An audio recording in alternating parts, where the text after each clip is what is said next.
ওজেল concentrator. প্রথমে এটাকে unbox করবো আমরা, দেখবেন এটা আনবক্স করলে প্রথম থাকবে একটা মাস্ক, একটা ক্যানোলা আর ম্যানুয়াল বই, আর এটার ভিতরে থাকবে একটা এয়ার ফিল্টার।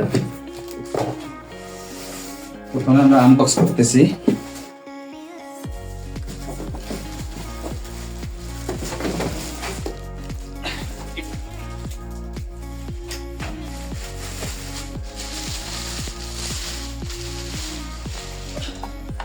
এখন দেখাচ্ছি কিভাবে এটা অন করতে হবে। বিদ্যুৎ লাইন দেওয়ার পরে অন করলাম, পাওয়ার দিলাম, একটু এটার ভিতরে পানি দিতে হবে, এভাবে খুলতে হবে, খুলে এই দাগ করে মিনিমাম ম্যাক্সিমাম মাঝামাঝি পানি দিতে হবে। তারপর এটা লাগিয়ে এখানে সেট আপ করতে হবে।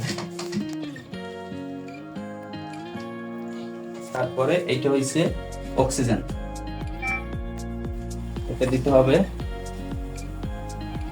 এইটা দিয়ে পাওয়ারটা কন্ট্রোল করতে হবে, কতটুকু দিতে হবে পেশেন্টকে আপনাদের।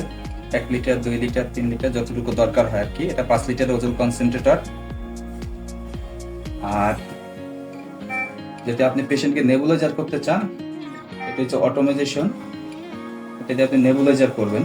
নেবুলাইজার এইখানে দিয়ে, তারপর দেখো এইখানে দিয়ে অক্সিজেনটা পাইপটা লাগাইয়ে মেডিসিনটা দিয়ে আপনি নেবুলাইজারটা করবেন এইখান থেকে আর কি।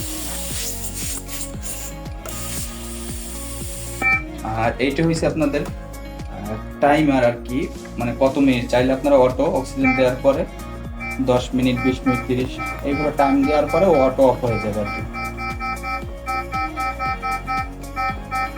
এইভাবে আপনারা 300 মিনিট 0 0 আবার যখন দরকার নাই অফ করে দেবেন।